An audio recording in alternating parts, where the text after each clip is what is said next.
Hey folks, have you been interested in buying a home but concerned about today's mortgage rates? If so, this video is for you.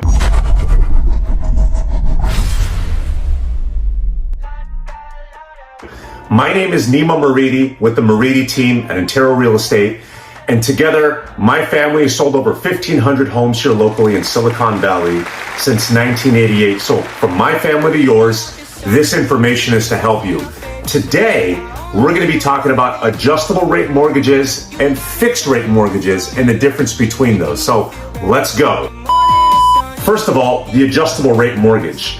This is an ARM loan. You've seen it sometimes when you walk into a bank. You'll see a 5-1, 7-1, or 10-1 with a rate next to it. Those are your adjustable rate mortgages. Now, these have unfortunately gotten a bad rap from the Great Recession days back in 2006 and 2007.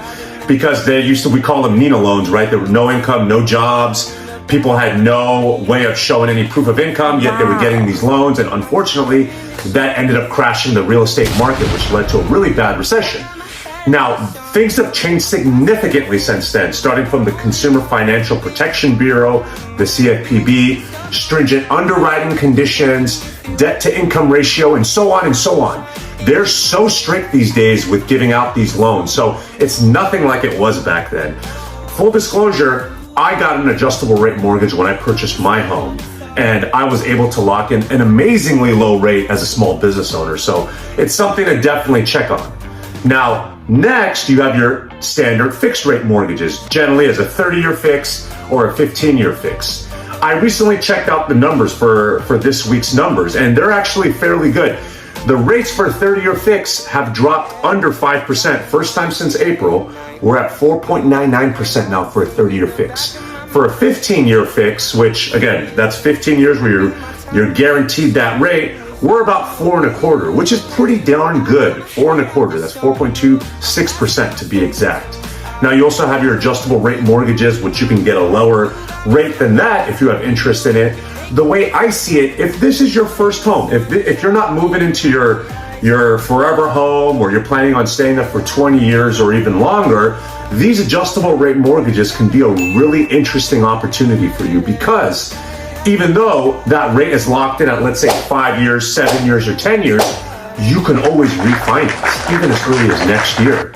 Now, sometimes people are saying, oh, there might be a recession that comes around. If that's the case, let's say we see a recession in 2023 or 2024. Generally speaking, recession means lower rates. If that's the case, you can always refinance and get something better. So don't think that you're stuck with getting like a 4.99 or let's just say 5% mortgage rate when there's options in the 3s and the 4s available for you today. So please keep that into consideration. These adjustable rate loans can be a great way for you to jump into the real estate space, owning a home, refinancing, or hopefully even being able to upgrade to a bigger home within 7 to 10 years, let's just say. I think that home ownership is so underestimated these days because of what it can provide for you. Now, let me give you 5 perks of owning a home. Number 1, inflation hedge. Everyone has been talking about how we are in the highest inflationary times in over 4 decades. Real estate prices, just like, let's just say you want to buy some AirPods, when those prices increase, that also shows in your equity, right? So you have more money to your name. The best thing to do and during these inflationary times is to own a home. Best hedge against inflation. Number 2, the pride of ownership.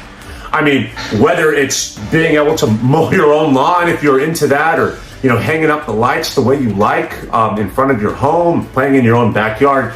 You can't really put a number into those types of things, the pride of ownership. Being able to own your own property, your own land, is a very, very undervalued thing, in my opinion. I think it's a fantastic thing, and pride of ownership as a number 2 option is also great. Now let's go to number 3, write-off. Guys, tax write-offs.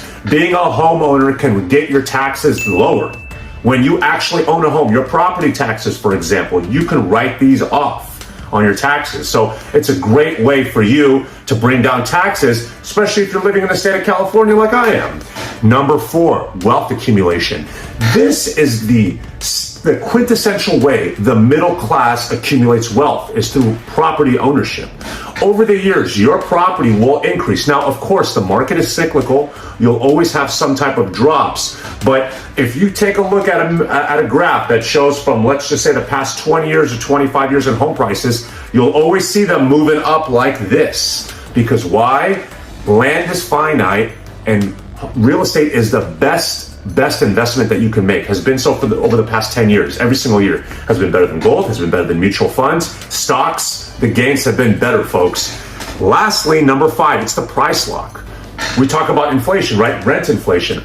A lot of my buddies who don't own homes get calls or messages from the landlord saying, hey, we're in these inflationary times, we're going to jack up your rent. I've seen rents increase from 15 to 30% depending on what market you live in. When you own a home and that price is locked, that home is not being increased. That's going to stay at that rate. Now, I was able to lock in a rate at 275, for example, because I bought in 2020.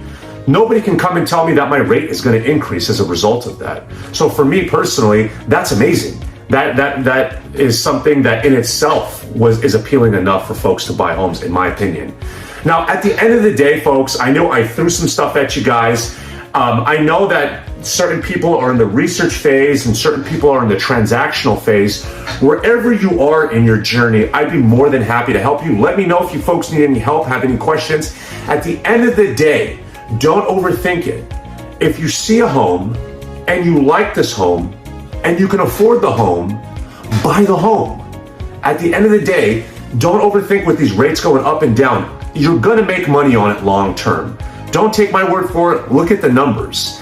The Federal Reserve wanted to decrease consumer spending. They wanted to decrease the purchasing power of buyers because people have been buying things left and right so much during the pandemic. And that's working, right? Essentially what the Federal Reserve has been trying to do is make it as difficult as possible for people to continue to buy things, to bring down the demand and bring down the inflation. Now, again, guys, I gotta tell you, full disclosure, obviously I'm not an economist. However, I do follow the economists that know a lot more than me, that are a lot smarter than me 7 days a week, so I can report to you folks accurately. And also, I'm clearly not a lender. In the real estate transaction, there's 3 working parts. There's the real estate part, the lending part, and then title. And we 3 work together to get the job done. Although I do have a high-level overview of the lending space, I'm not a lending professional, but I do have qualified lenders at every bank and brokers that I know who can buy in the secondary markets, for example, and pick up awesome different loan products that they can share with you to show your options. Remember, folks, even in today's market, in 2022, you have options on the lending side. I appreciate you watching this video. Please subscribe, give me a like, bang that like button just for Google's algorithm to show me that you folks did have some interest and I can, help other folks by increasing my views. I really appreciate you guys tuning in, and more to come next month. Thank you.